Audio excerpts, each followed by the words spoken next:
Hey crew, it's Pitt and I'm back with some more ancient lore. Today we are diving back into the works of Homer. This is the Iliad. We are reading aloud and discussing, well, not quite discussing as we go along, the various points that are brought to light by the text. It's not the format for everyone, but people find value in it, so you are more than welcome to tag along as we continue our exploration. Before we begin, however, if you are unfamiliar with me, any of my unconventional beliefs, or if at any point in time I lose you in the terminology, there will be several playlists linked in the corner above, in the box down below, along with the original source material, so that you can get a better understanding of who I am and why I say the things that I do. With that being said, we are going to dive in and continue our exploration of Homer's The Iliad with Book 16. Thus did they fight about the ships of Patroclus. Then Patroclus drew near to Achilles with tears welling from his eyes, as from some spring whose crystal stream falls over the ledges of a high precipice. When Achilles saw him thus weeping, he was sorry for him and said, "Why, Patroclus, do you stand there weeping like some silly child that comes running to her mother and begs to be taken up and carried? She catches hold of her mother's dress to stay her, though she is in a hurry, and looks tearfully up until her mother carries her. Even such tears, Patroclus, are you now shedding. Have you anything to say to the Myrmidons or to myself?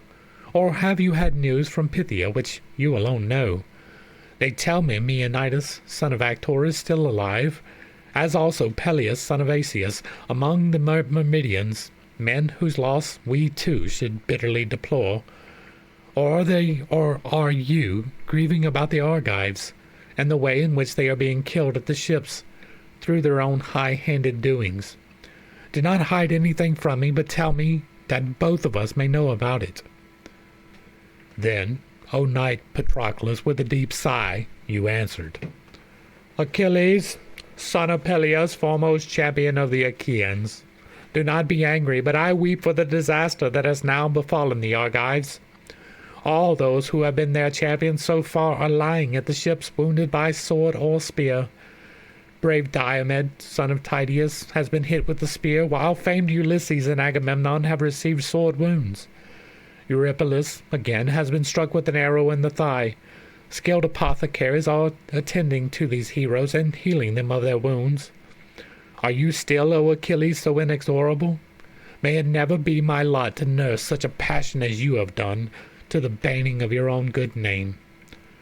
Who in future story will speak well of you unless you now save the Argives from ruin? You know no pity. Knight Peleus was not your father, nor Tethys your mother, but the grey sea bore you, and the sheer cliffs begot you. So cruel and remorseless are you. If, however, you are kept back through knowledge of some oracle, or if your mother Tethys has told you something from the mouth of Jove, at least send me and the Myrmidons with me, if I may bring deliverance to the Danaans. Let me moreover wear your armor. The Trojans may thus mistake me for you and quit the field, so that the hard-pressed sons of the Achaeans may have breathing time, which, while they are fighting, may hardly be. We who are fresh might soon drive tired men back from our ships and tents to their own city." He knew not what he was asking, nor that he was suing for his own destruction. Achilles was deeply moved and answered, "What, noble Patroclus, are you saying? I know no prophesyings which I am heeding, nor has my mother told me anything from the mouth of Jove. But I am cut to the very heart that one of my own rank should dare to rob me because he is more powerful than I am. This, after all that I have gone through, is more than I can endure. The girl whom the sons of the Achaeans chose for me, whom I won as the fruit of my spear on having sacked a city, her has King Agamemnon taken from me as though I was some common vagrant. Still, let bygones be bygones. No man may keep his anger forever. I said I would not relent till the battle and the cry of war had reached my own ships. Nevertheless, now gird my armor about your shoulders and lead the Myrmidons to battle, for the dark cloud of Trojans has burst furiously over our fleet. The Argives are driven back to the beach, cooped within a narrow space, and the whole people of Troy have taken heart to sally out against them, because they see not the visor of my helmet gleaming near them. Had they seen this, there would not have been a creak nor grip that had not been filled with their dead as they fled back again. And so it would have been, if only King Agamemnon had dealt fairly by me. As it is, the Trojans have beset our host. Diomed, son of Tydeus, no longer wields his spear to defend the Danaans. Neither have I heard the voice of the son of Atreus coming from his hated head, whereas that murderous Hector rings in my ears as he gives orders to the Trojans, who triumphs over the Achaeans and fills the whole plain with their cry of battle. But even so, Patroclus, fall upon them and save the fleet, lest the Trojans fire it and prevent us from being able to return. Do, however, as I now bid you, that you may win me great honor from all the Danaans, and that they may restore the girl to me again, and give me rich gifts in the bargain. When you have driven the Trojans from the ships, come back again. Though the Juno's thundering husband should put triumph within your reach, do not fight the Trojans further in my absence, or you will rob me of glory that should be mine. And do not, for lust of battle, go on killing the Trojans, nor lead the Achaeans on to Iliad, lest one of the ever-living gods from Olympus attack you, for Phoebus Apollo loves them well. Return when you have freed the ships from peril, and let others wage war upon the plain. Would, by Father Jove, Minerva, and Apollo, that not a single man of all the Trojans might be left alive, nor yet of the Argives, that we two might be alone, left to tear aside the mantle that veils the brow of Troy. Thus did they converse. But Ajax could no longer hold his ground for the shower of darts that rained upon him, and the wheel of Jove and the javelins of the Trojans were too much for him. The helmet that gleamed about his temples rang with the continuous clatter of the missiles that kept pouring onto it and onto the cheek pieces that protected his face. Moreover, his left shoulder was tired with having held his shield so long. Yet, for all this, let fly at him as they would, they could not make him give ground. He could hardly draw his breath. The sweat rained from every pore of his body. He had not a moment's respite, and on all sides he was beset by danger upon danger. And now, tell me, O muses that hold your mansions on Olympus, how fire was thrown upon the ships of the Achaeans. Hector came close up and let drive with his great sword at the ashen spear of Ajax. He cut it clean in two, just behind where the point was fastened onto the shaft of the spear. Ajax, therefore, had nothing but a headless spear, while the bronze point flew some way off and came ringing down on the ground. Ajax knew the hand of heaven in this, and was dismayed at seeing that Jove had now left him utterly defenseless, and was willing victory for the Trojans. Therefore he drew back, and the Trojans flung fire upon the ship, which was at once wrapped in flame. The fire was now flaring about the ship's stern, whereon Achilles smote his two thighs and said to Patroclus, "Up, noble knight, for I see the glare of hostile fire at our fleet. Up, lest they destroy our ships, and there be no way by which we may retreat. Gird your armor at once, while I call our people together." As he spoke, Patroclus put on his armor. First he greaved his legs with greaves of good make, and fitted his ankle clasp with silver. After this, he donned the cuirass of the son of Achaeus, richly inlaid and studded. He hung his silver-studded sword of bronze about his shoulder, and then his mighty shield. On his comely head he set his helmet, well wrought, with a crest of horsehair that nodded menacingly above it. He grasped 2 redoubtable spears that suited his hands, but he did not take the spear of noble Achilles, so stout and strong, for none of the other Achaeans could wield it, though Achilles could do so easily. This was the ashen spear from Mount Pelion, which Chiron had cut upon a mountain top and given to Peleus, wherewith to deal out death among heroes.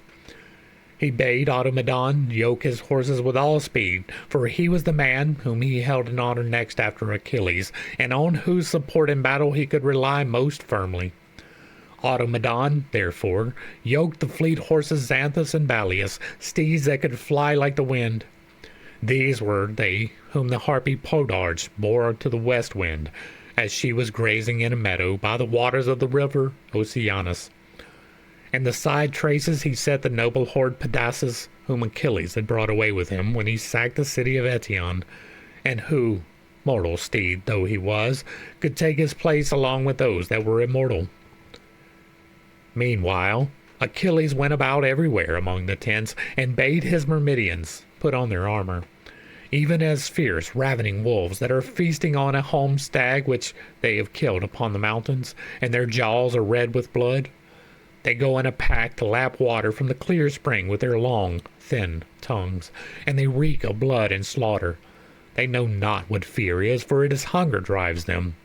Even so did the leaders and counselors of the Myrmidons gather round the good squire of the fleet, descendant of Aeacus.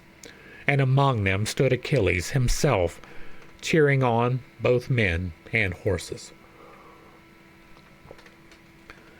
50 ships had noble Achilles brought to Troy, and in each there was a crew of 50 oarsmen. Over these he set 5 captains whom he could trust, while he was himself commander over them all.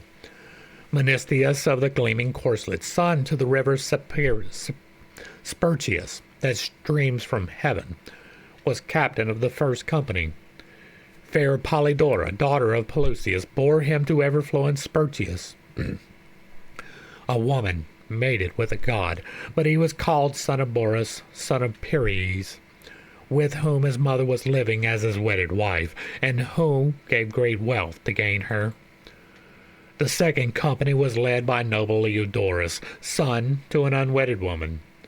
Polymele, daughter of Phyleus, the graceful dancer, bore him. The mighty slayer of Argos was enamored of her as he saw her among the singing women at dance held in honor of Diana, the rushing huntress of the golden arrows. He, therefore, Mercury, giver of all goods, went with her into an upper chamber and lay with her in secret, whereon she bore him a noble son, Eudorus, singularly fleet of foot and, in fight, valiant. When Ilthuia, goddess of the pains of childbirth, brought him to the light of day, and he saw the face of the sun, mighty Achilles, son of Actor, took the mother to wife, and gave great wealth to gain her. But her father, Phyleus, brought the child up and took care of him, doting as fondly upon him as though he were his own son. The third company was led by Pisander, son of Mamalius, the finest spearman among all the Myrmidons, next to Achilles his own comrade, Patroclus. The old knight Phoenix was captain of the fourth company, and Alcimedon, noble son of Laertius, of the fifth. When Achilles had chosen his men and had stationed them all with their captains, he charged them straightly, saying, Myrmidons, remember your threats against the Trojans while you were at the ships in the time of my anger, and you were all complaining of me. Cruel son of Peleus, you would say, your mother must have suckled you on gall, so ruthless are you. You keep us here at the ships against our will. If you are so relentless, it were better we went home over the sea. Often have you gathered and thus chided with me. The hour is now come for those high feats of arms that you have so long been pining for. Therefore keep high hearts, each one of you, to do battle with the Trojans. With these words he put heart and soul into them all, and they serried their companies yet more closely when they heard of their king.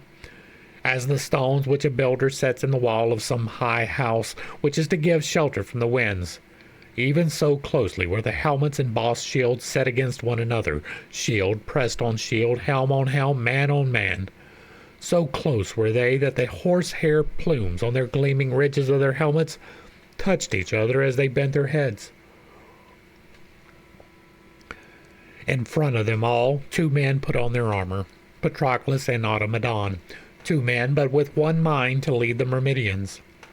Then Achilles went inside his tent and opened the lid of the strong chest which silver-footed Tethys had given him to take on board ship, and which she had filled with shirts, cloaks to keep out the cold, and good thick rugs. In this chest he had a cup of rare workmanship, from which no man but himself might drink, nor would he make offering from it to any other god, save only to Father Jove. He took the cup from the chest and cleansed it with sulphur. This done, he rinsed it with clean water, and after he had washed his hands, he drew wine. Then he stood in the middle of the court and prayed, looking towards heaven and making his drink offering of wine. Nor was he unseen of Jove, whose joy is in thunder. "King Jove," he cried, "Lord of Dodona, god of the Peloponnesus, whose dwellest afar, you who hold wintry Dodona in your sway, and your prophets, these Selli, dwell around with their feet unwashed and their couches made upon the ground, if you heard me when I prayed to you aforetime, and did me honor while you sent the disaster on the Achaeans, vouchsafe me now the fulfillment of yet this further prayer. I shall stay here where my ships are lying, but I grant I shall send my comrade into battle at the head of many Myrmidons. Grant, O all-seeing Jove, that victory may go with him. Put your courage into his heart, that Hector may learn whether my squire is man enough to fight alone, or whether his might is only then so indomitable when I myself enter the turmoil of war.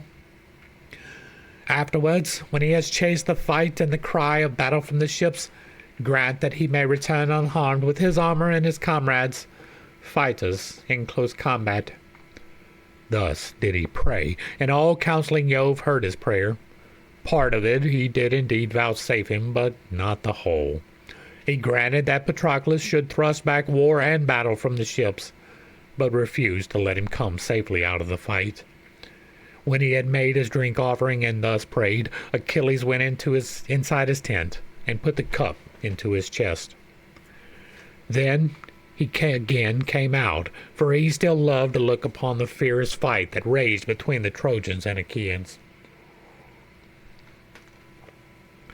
Meanwhile, the armed band that was about Patroclus marched on till they sprang high in hopes upon the Trojans.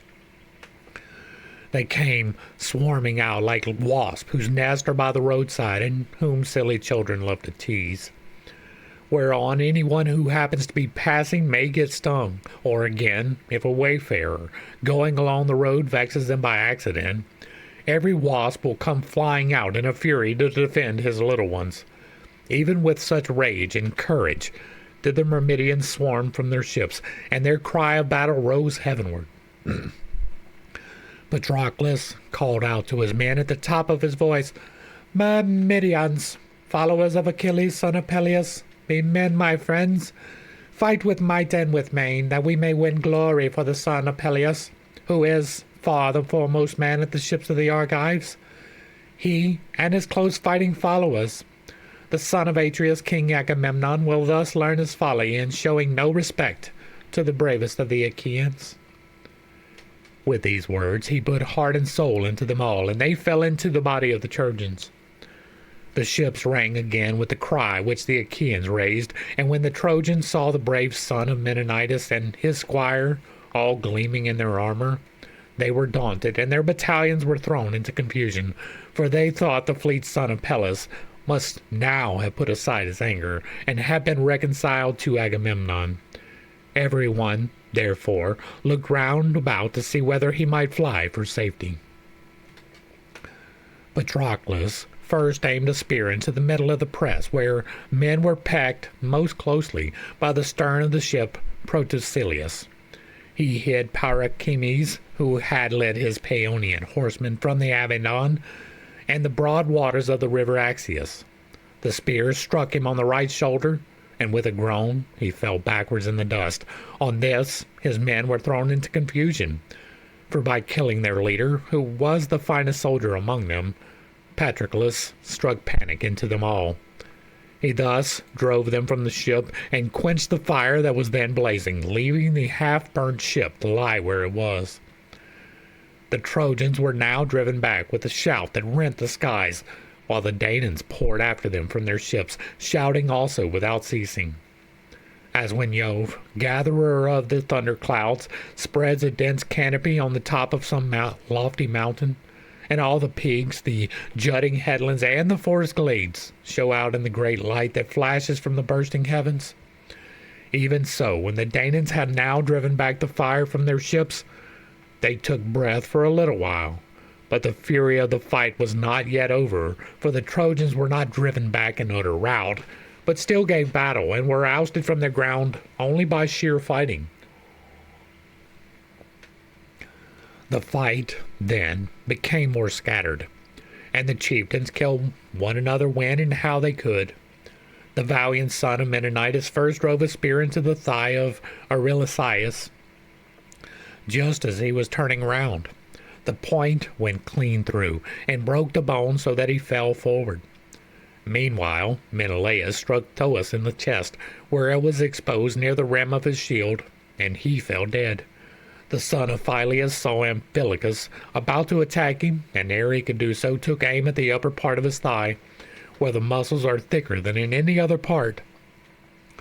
The spear tore through all the sinews of the leg, and his eyes were closed in darkness. Of the sons of Nestor, one, Antilochus, speared at Timenius, driving the point of the spear through his throat, and down he fell. Maris then sprang on Antilochus in hand-to-hand fight to avenge his brother, and bestrode the body spear in hand. But valiant Thrasymedes was too quick for him, and in a moment had struck him in the shoulder ere he could deal his blow. His aim was true, and the spear severed all the muscles at the root of his arm, and tore them right down to the bone. So he fell heavily to the ground, and his eyes were closed in darkness. Thus did the two noble comrades of Sarpedion go down to Erebus, slain by the two sons of Nestor. They were the warrior sons of Amicidorus, who had reared the invincible Chimera to the bane of many. Ajax, son of Oileus, sprang on Cleobulus, and took him alive as he was entangled in the crush. But he killed him then and there by a sword blow on the neck. The sword reeked with his blood, while dark death and the strong hand of fate gripped him and closed his eyes. Peneleos and Lycon now met in close fight, for they had missed each other with their spears. They had both thrown without effect, so now they drew their swords. Lycon struck the plumed crest of Peneleos' helmet, but his sword broke at the hilt, while Peneleos smote Lycon in the neck under the ear. The blade sank so deep that the head was held on by nothing but the skin, and there was no more life left in him. Meriones gave chase to Acamas on foot and caught up to him just as he was about to mount his chariot. He drove a spear through his right shoulder so that he fell headlong from the car, and his eyes were closed in darkness. Idomeneus speared Eremus in the mouth. The bronze point of the spear went clean through it beneath the brain, crashing in among the white bones and smashing them up. His teeth were all of them knocked out, and the blood came gushing in a stream from both his eyes. It also came gurgling up from his mouth and nostrils, and the darkness of death enfolded him round about. Thus did these chieftains of the Danaans each of them kill his man, as ravening wolves seize on kids or lambs, fastening on them when they are alone on the hillsides or have strayed from the main flock through the carelessness of the shepherd.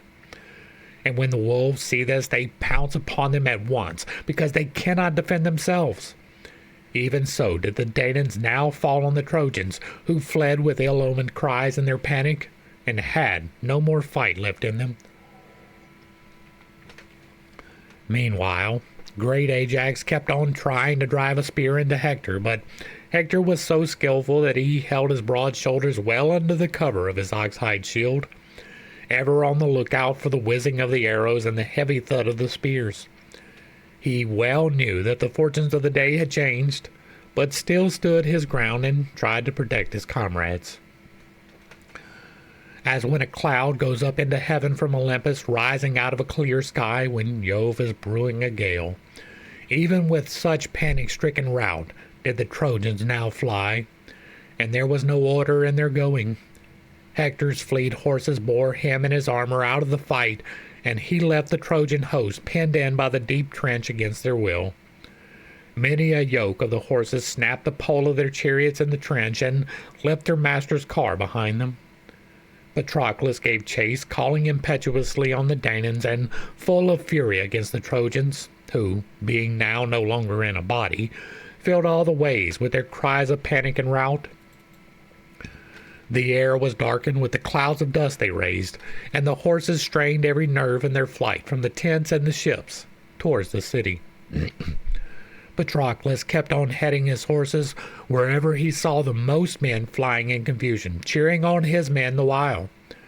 Chariots were being smashed in all directions, and many a man came tumbling down from his own car to fall beneath the wheels of that of Patroclus, whose immortal steeds, given by the gods to Peleus, sprang over the trench at a bound as they sped onward. He was intent on trying to get near Hector, for he had set his heart on spearing him, but Hector's horses were now hurrying him away, as the whole dark earth bows before some tempest on an autumn day when Jove rains his hardest to punish men for giving crooked judgment in their courts, and arriving justice therefrom without heed to the decrees of heaven. All the rivers run full, and the torrents tear many a new channel as they roar headlong from the mountains to the dark sea, and it fares ill with the works of men. Even such was the stress and strain of the Trojan horses in their flight. Patroclus now cut off the battalions that were nearest to him and drove them back to the ships. They were doing their best to reach the city, but he would not let them, and bore down on them between the river and the ships and wall. Many a fallen comrade did he then avenge. First, he had Proneus with a spear on the chest, where it was exposed near the rim of his shield, and he fell heavily to the ground. Next, he sprang on Thestor, son of Enops, who was sitting all huddled up in his chariot, for he had lost his head, and the reins had been torn out of his hands. Patroclus went up to him and drove a spear into his right jaw. He thus hooked him by the teeth, and the spear pulled him out over the rim of his car, as one who sits at the end of some jutting rock and draws a strong fish out of the sea with a hook and a line. Even so with his spear did he pull Thestor, all gaping, from his chariot. He then threw him down on his face, and he died while falling. On this, as Euryalus was on to attack him, he struck him full on the head with a stone, and his brains were all battered inside his helmet, whereon he fell headlong to the ground, and the pangs of death took hold upon him.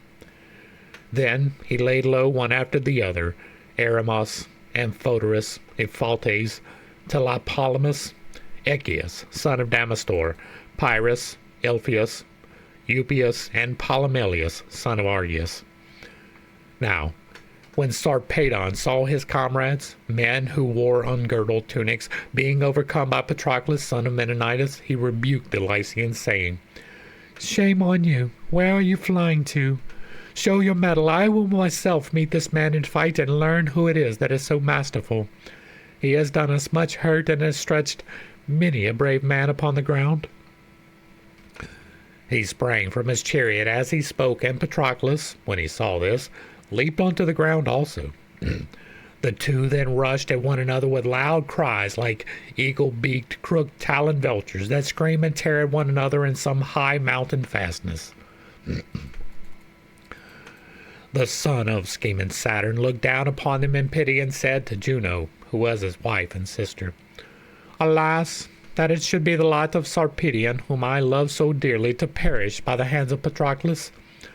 I am in two minds whether to catch him up out of the fight and set him down safe and sound in the fertile land of Lycia, or to let him now fall by the hand of the son of Menenidas." And Juno answered, "Most dread son of Saturn, what is this that you were saying? Would you snatch a mortal man whose doom has long been fated out of the jaws of death? Do as you will, but we shall not all of us be of your mind. I say further, and lay my heart to your heart, that if you send Sarpedion safely to his own home, some other of the gods will be also wanting to escort his son out of battle, for there are many sons of gods fighting around the city of Troy, and you will make everyone jealous. If, however, you are fond of him and pity him, let him indeed fall by the hand of Patroclus, but as soon as the life is gone out of him, send death and sweet sleep to bear him off of the field, and take him to the broad lands of Lycia, where his brothers and his kinsmen will bury him mound and pillar, and do honor to the dead." The sire of gods and men assented, but he shed a rain of blood upon the earth in honor of his son, whom Patroclus was about to kill on the rich plain of Troy, far from his home. When they were now come close to one another, Patroclus struck Thrasydemius, the brave squire of Sarpedion, in the lower part of the belly, and killed him. Sarpedion then aimed a spear at Patroclus and missed him, but he struck the horse Pedasus in the right shoulder, and it screamed aloud as it lay, groaning in the dust until its life went out of it. The other two horses began to plunge. The pole of the chariot cracked, and they got entangled in the reins through the fall of the horse that was yoked along with them. But Automedon knew what to do. Without the loss of a moment, he drew the keen blade that hung by his sturdy thigh, and cut the third horse adrift, whereon the other two righted themselves, and, pulling hard at the reins, again went together into battle. Sarpeda now took a second aim at Patroclus, and again missed him. The point of the spear passed over his left shoulder without hitting him. Patroclus then aimed in his turn, and the spear sped not from his hand in vain, for he hit Sarpedion just where the midriff surrounds the ever-beating heart. He fell like some oak, or silver poplar, or tall pine, to which woodmen have laid their axes upon the mountains to make timber for shipbuilding. Even so did he lie stretched at full length in front of the chariot and horses, moaning and clutching at the blood-stained dust. As when a lion springs with a bound upon a herd of cattle and fastens upon a great black bull which dies bellowing in his clutches. Even so did the leader of the Lycian warriors struggle in death as he fell by the hands of Patroclus. He called on his trusty comrade and said, "Glaucus, my brother, hero among heroes, put forth all your strength, fight with might and main. Now, if ever, quit yourselves like a valiant soldier. First go about among the Lycian captains, and bid them fight for Sarpedion. Then yourself also do battle to save my armor from being taken. My name will haunt you henceforth and forever if the Achaeans rob me of my armor now that I have fallen at their ships. Do your very utmost and call all my people together." Death closed his eyes as he spoke. Patroclus planted his heel on his breast and drew the spear from his body, whereon his senses came out along with it, and he drew out both spear point and Sarpedion's soul at the same time. Hard by the Myrmidons held his snorting steeds, who were wild with panic at finding themselves deserted by their lords. Glaucus was overcome with grief when he heard what Sarpedion said, for he could not help him. He had to support his arm with his other hand, being in great pain through the wound which Teucer's arrow had given him when Teucer was defending the wall as he, Glaucus, was assailing it. Therefore, he prayed to the far-darting Apollo, saying, "Hear me, O king, from your seat. May be in the rich land of Lycia, or may be in Troy, for in all places you can hear the prayer of one who is in distress, as I now am.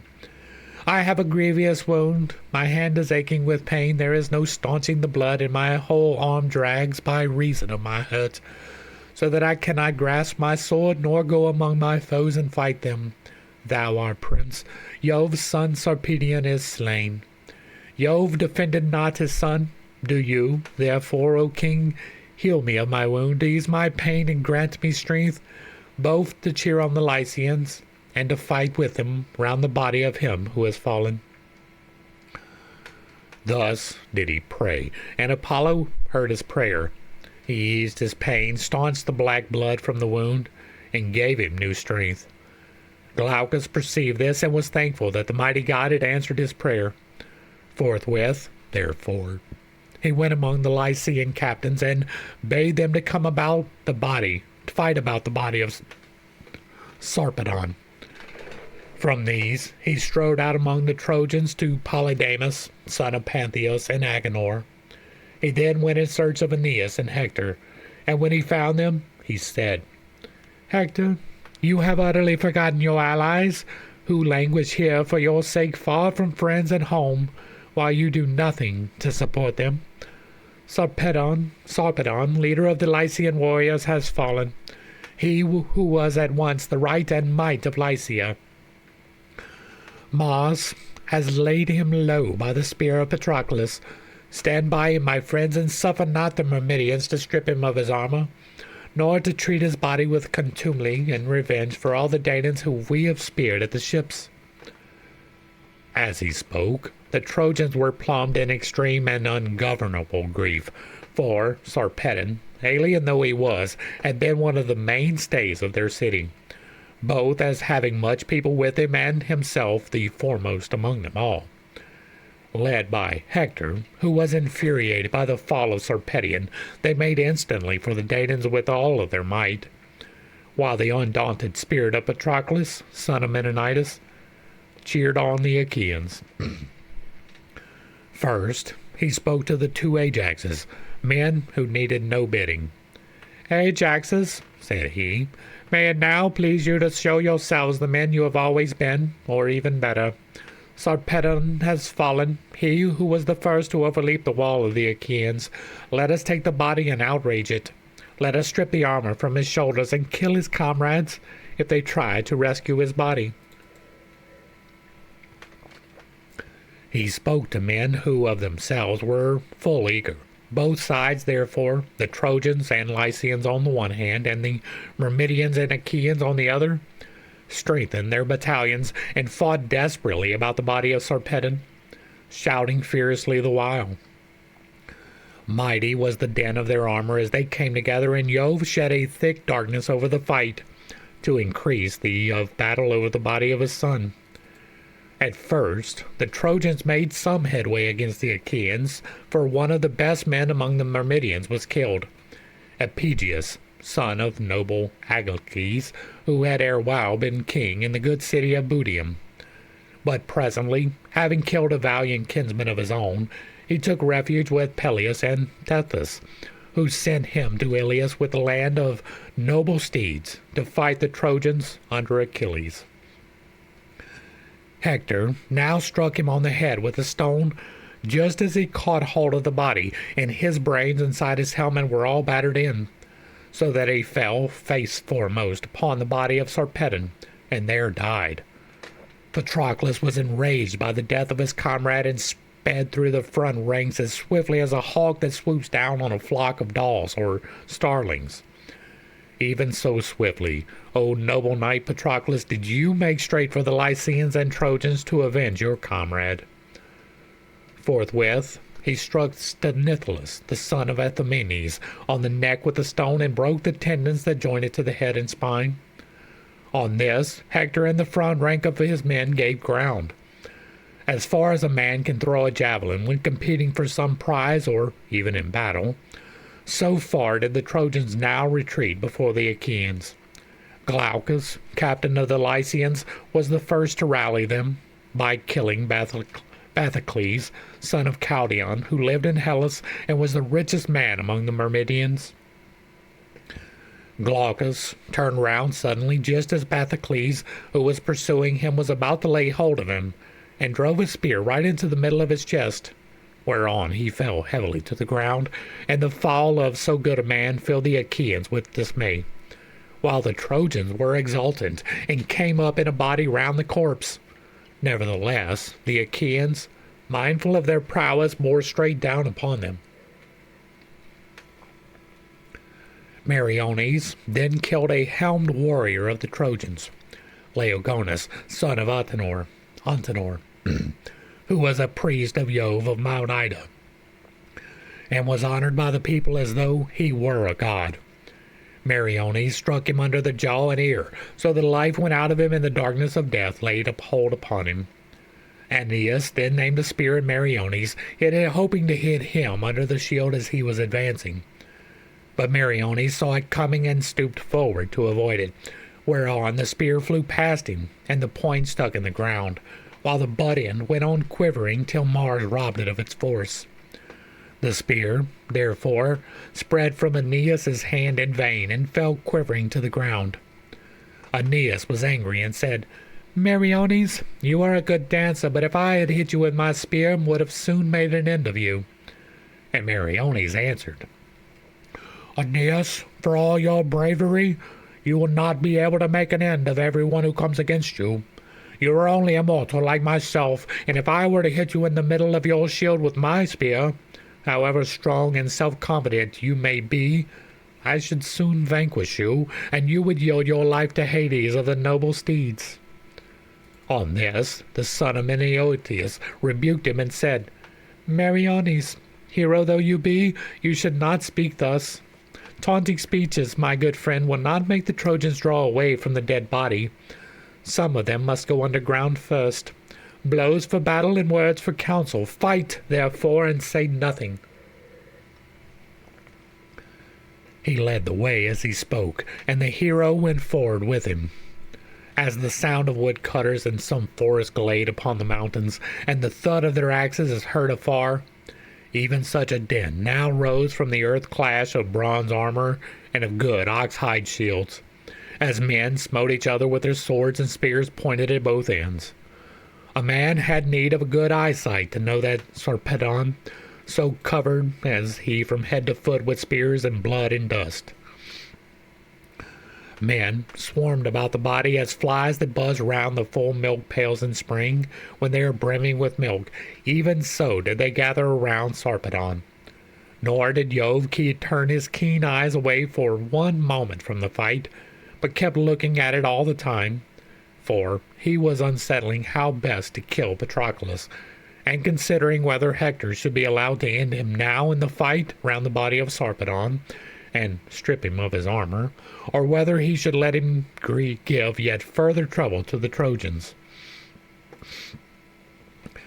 In the end, he deemed it best that the brave squire of Achilles, son of Peleus, should drive Hector and the Trojans back towards the city and take the lives of many. First, therefore, he made Hector turn faint-hearted, whereon he mounted his chariot and fled, bidding the other Trojans fly also, for he saw that the scales of Jove had turned against him. Neither would the brave Lycians stand firm. They were dismayed when they saw their king lying struck to the heart amid a heap of corpses. For when the son of Saturn made the fight wax hot, many had fallen above him. The Achaeans, therefore, stripped the gleaming armor from his shoulders, and the brave son of Menenidas gave it to his men to take to the ships. Then Jove, lord of the storm clouds, said to Apollo, Dear Phoebus, go, I pray you, and take Sarpedon out of range of the weapons. Cleanse the black blood from off him, and bury him a long way off, where you may wash him in the river. Anoint him with ambrosia, and clothe him in immortal raiment. This done, commit him to the arms of the two fleet messengers, Death and Sleep, who will carry him straightway to the rich land of Lycia, where his brothers and kinsmen will inter him, and will raise both mound and pillar to his memory, and do honor to the dead. Thus he spoke. Apollo obeyed his father's saying, and came down from the heights of Ida into the thick of the fight. Forthwith he took Sarpedon out of the range of the weapons, and then bore him a long way off, where he washed him in the river, anointed him with ambrosia, and clothed him in immortal raiment. This done, he committed him to the arms of the two fleet messengers, Death and Sleep, who presently set him down in the rich land of Lycia. Meanwhile, Patroclus, with many a shout to his horses and to Automedon, pursued the Trojans and Lycians in the pride and foolishness of his heart. Had he but obeyed the bidding of the son of Peleus, he would have escaped death and have been scatheless. But the counsels of Jove passed man's understanding. He will put even a brave man to flight and snatch victory from his grasp, or again he will set him on to fight, as he now did when he put high spirit into the heart of Patroclus. Who then first and who last was slain by you, O Patroclus, when the gods had now called you to meet your doom? First, Adrestus, Autonous, Echinelus, Paramus, the son of Megas, Epistor, and Melanippus. After these had killed Elasius, Mulius, and Pylartes. These he slew, but the rest saved themselves by flight. The sons of the Achaeans would now have taken Troy by the hands of Patroclus, for his spear flew in all directions, had not Phoebus Apollo taken his stand upon the wall to defeat his purpose and to aid the Trojans. Thrice did Patroclus charge at an angle of the high wall, and thrice did Apollo beat him back, striking his shield with his own immortal hands. When Patroclus was coming on like a god for yet a fourth time, Apollo shouted to him with an awful voice and said, "Draw back, noble Patroclus. It is not your lot to sack the city of the Trojan chieftains, nor yet will it be that of Achilles, who is a far better man than you are." On hearing this, Patroclus withdrew some distance and avoided the anger of Apollo. Meanwhile, Hector was waiting with his horses inside the Scaean gates, in doubt whether to drive out again and go on fighting, or to call the army inside the gates. As he was thus doubting, Phoebus Apollo drew near him in the likeness of a young and lusty warrior, Asius, who was Hector's uncle, being own brother to Hecuba, the son of Dymas, who lived in Phrygia by the waters of the river Sangarius. In his likeness, Jove's son Apollo now spoke to Hector, saying, "Hector, why have you left off fighting? It is ill done of you. If I were as much a better man than you, as I am worse, you would soon rue your slackness.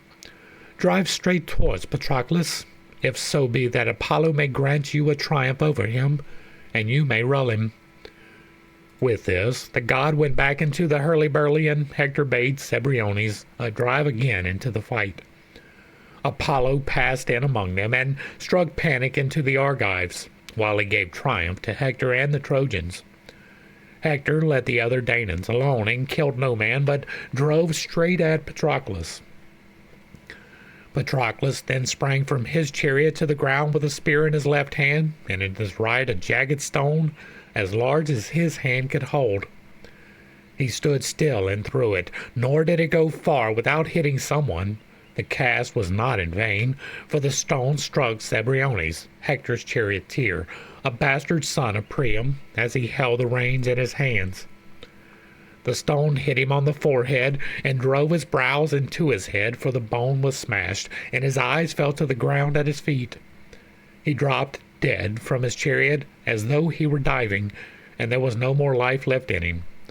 Over him did you then vaunt, O knight Patroclus, saying, "Bless my heart, how active he is, and how well he dives. If we had been at sea, this fellow would have dived from the ship's side and brought up as many oysters as the whole crew could stomach, even in rough water, for he has dived beautifully off of his chariot and onto the ground. It seems, then, that there are divers also among the Trojans." As he spoke, he flung himself on Cebriones with the spring, as it were, of a lion, that while attacking a stockyard is himself struck in the chest, and his courage is his own bane. Even so furiously, O Patroclus, did you then spring upon Cebriones. Hector sprang also from his chariot to the ground. The pair then fought over the body of Cebriones. As two lions fight fiercely on some high mountain over the body of a stag that they have killed, even so did these two mighty warriors, Patroclus, son of Menenidas, and brave Hector, hack and hew at one another over the corpse of Cebriones. Hector would not let him go when he had once got him by the head, while Patroclus kept fast hold of his feet. And a fierce fight raged between the other Danaans and Trojans. As the east and south wind buffet one another when they beat upon some dense forest in the mountains, there is beech and ash and spreading cornel. The two of the trees roar as they beat on one another, and one can hear the boughs cracking and breaking. Even so did the Trojans and Achaeans spring upon one another and lay about each other, and neither side would give way. Many a pointed spear fell to the ground, and many a winged arrow spread from its bowstring about the body of Cebriones. Many a great stone, moreover, beat on many a shield as they fought around his body. But there he lay in the whirling clouds of dust, all huge and hugely heedless of his driving now. So long as the sun was still in mid-heaven, the weapons of either side were alike deadly, and the people fell.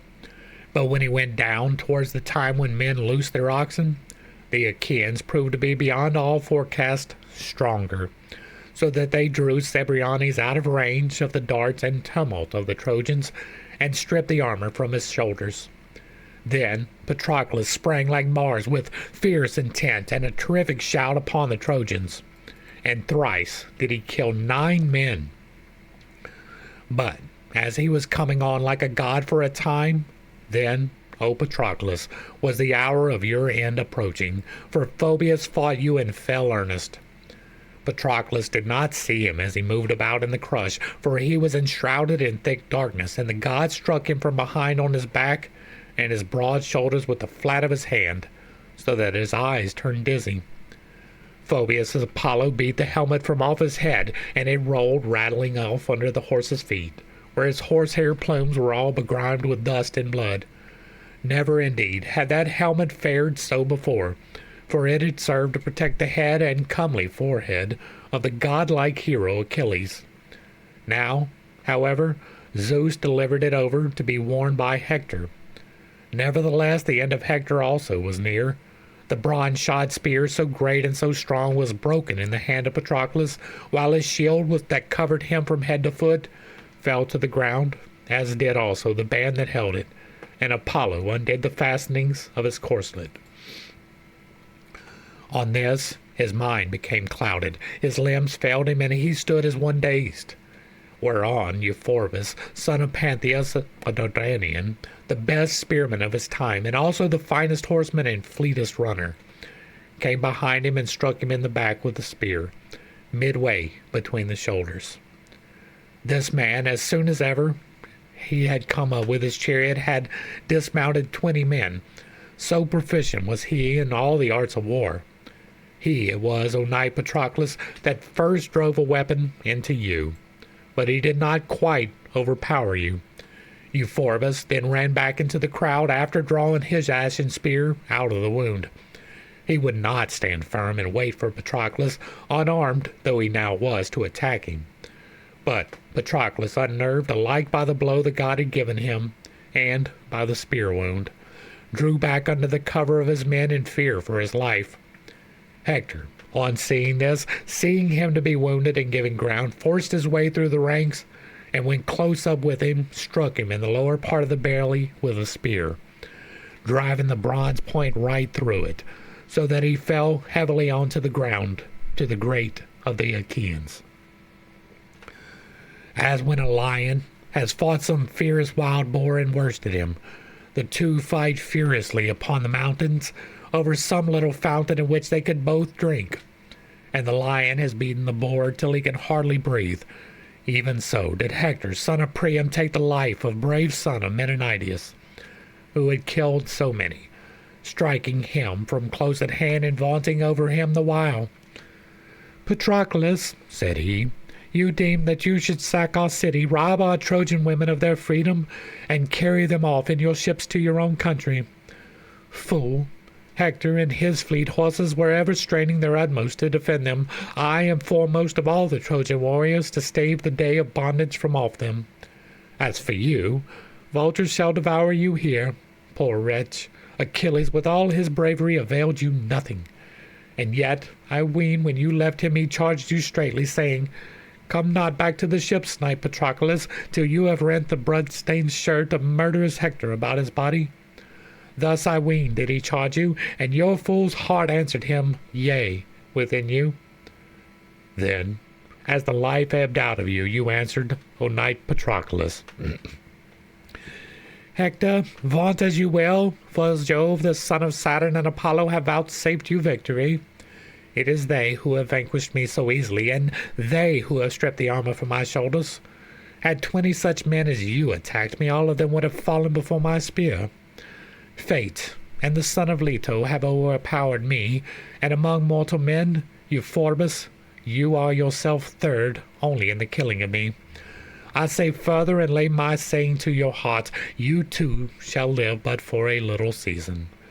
Death and the day of your doom are close upon you, and they will lay you low by the hand of Achilles.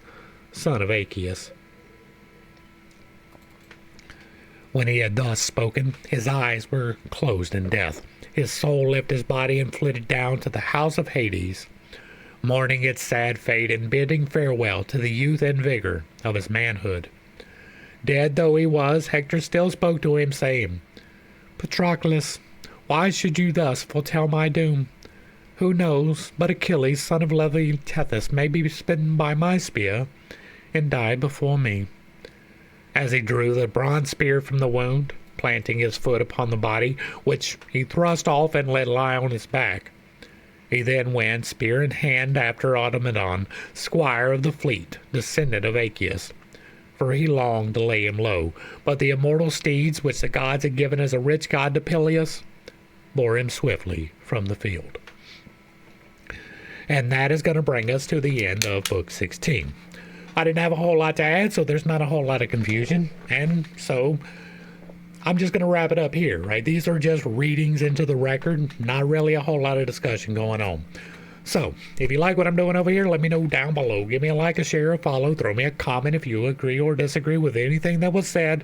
Put it in the box down below, and if it remains respectful, it gets to remain up. If there's another work you would like to see me read or discuss, drop that in the comments as well. And if you really like what I'm doing, hit me with that super thanks, with a membership, or check out my book. To the crew, thanks for hanging out. I appreciate every single minute that you are here with me, and I am praying for you every single day. Until next time, I love you. God loves you. You are perfect, whole, and complete just the way that you are. And this has been Pitt's Take. Peace.